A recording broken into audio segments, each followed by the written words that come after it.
नमस्ते, प्रणाम। हम राजेश यादव आसाम थाना क्षेत्र के रहने वाले हैं। मेरे ऊपर एफआईआर का हुआ है दरौली थाना में 20-21 के डेट में 20-21 को भोर के टाइम में। जिस 20 को मेरे घर पे शादी भी था, मेरा भतीजी का एक शादी भी था।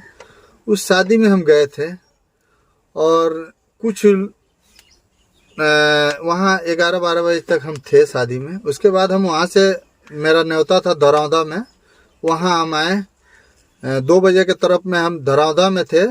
2:30 बजे के और 3 बजे के बीच में हम थे। जियो का पेट्रोल पंप है पचरुखी के आगे, वहाँ हम अपने कार में पेट्रोल भी लिए हैं। और उसी दिन मेरे ऊपर एफआईआर हुआ है दरौली थाना में। ये जांच का विषय है। एसपी साहब से यही गुहार लगा रहे हैं, तो सर इसका जांच कराया जाए एसपी और डीएसपी साहब से। अगर उसमें हम गलत हैं तो मुझे सजा दिया जाए, वो मंजूर है। अगर हम गलत नहीं हैं तो मुझे गलत नहीं है तो मुझे उस केस से निकाला जाए। सीडीआर जो भी है, मेरा जांच अच्छी तरह से हो। उस दिन मेरे घर पे शादी थी या नहीं थी, उसका भी जांच होना चाहिए। हम घर पे आए थे, उसके बाद हम वहाँ से डायरेक्ट आंदर होते हुए, सिवान होते हुए हम गए। दरौदा में गए थे। रमेश यहाँ उनका सिस्टर का शादी था, रमेश शाह उनका नाम है। दरौदा में था। दरौदा में एक पिपरा गांव है, उसी गांव में हम गए थे। वहाँ से फिर रिटर्न आए हैं। 2-3 के बीच में आए हैं। पेट्रोल पंप पे अपने कार में पेट्रोल लिए हैं। पेट्रोल लेकर और वहाँ से आ गए हैं।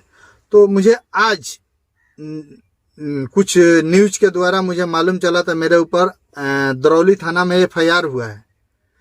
एफआईआर दारू के मामला में मेरे ऊपर एफआईआर हुआ है। अगर एफआईआर हुआ है, ठीक है, उसका महोदय, एसपी महोदय से और डीएसपी महोदय से यही निवेदन है, तो इसकी अच्छी तरह से जांच किया जाए। हम पंचायत का प्रतिनिधि भी हैं, सेकंड स्थान हम मुखिया का भी चुनाव में इस बार थे। और लोग कुछ है जो हमारे विपक्षी है, वो लोग चाह रहे थे इसको फंसाते रहें, ऐसे करते रहें, ये गांव पे ना रहे। कुछ मजबूरी है, इसी के चलते हम गांव पे नहीं रहते हैं। और तो अच्छी तरह से जांच कर और एसपी साहब से यही निवेदन है, बार बार यही कह रहे हैं। तो सर, मुझे फंसाने का बहुत कुछ इसके पहले भी किया गया है, जिसमें सब सबूत के साथ हम खड़े हैं। वो भी मेरा केस जांच में है। बार बार ऐसे ही मेरे साथ किया जा रहा है। ऐसा क्यों हो रहा है? शराब से मेरा कोई ताल्लुकात भी नहीं है। शराब क्या है उससे हमको कोई मतलब ही नहीं है। लेकिन लोग मुझे फंसाया जा रहा है, इधर उधर करके फंसाया जा रहा है।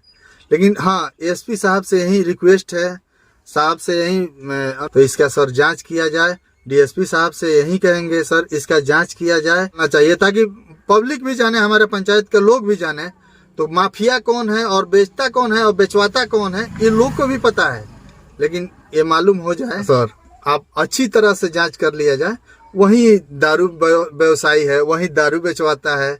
सब सबूत है, सब सबूत के साथ हम पेश करेंगे सर। कौन क्या है, कौन क्या बेचता है, कौन कहाँ रहता है, कौन मतलब मेरे पीछे पड़ा है, सब सबूत के साथ है। और हाँ, सब कुछ अवेलेबल मिलेगा सर। मैं अगर दोषी हूँ तो मुझे फंसाया जाए, और निर्दोष हूँ तो मुझे बचाया जाए। दारू का कारोबारी नहीं करते हैं, लेकिन जो कर रहा है और जो करा रहा है उसके बारे में भी सब लोग को पता है। और मेरे छवि को धूमिल किया जा रहा है। बस यही कहना चाहता हूँ। तो मेरा नाम राजेश यादव है, पिता का नाम जवाहर यादव है, घर आसाम उत्तरवाड़ टोला के रहने वाले हैं। दिल्ली और पुणे के बड़े अस्पतालों से अनुभव प्राप्त नवजात एवं शिशु रोग विशेषज्ञ doctor Abhishek Kumar Singh Jeevan Jyoti hospital, उखई road, Vijayhata, Siwan में कर रहे हैं बच्चों का बेहतर इलाज। इनके यहाँ oxygen, nebuliser, phototherapy, warmer, exchange transfusion इत्यादि की सुविधा उपलब्ध है। साथ ही यहाँ सभी प्रकार के टीके लगाए जाते हैं।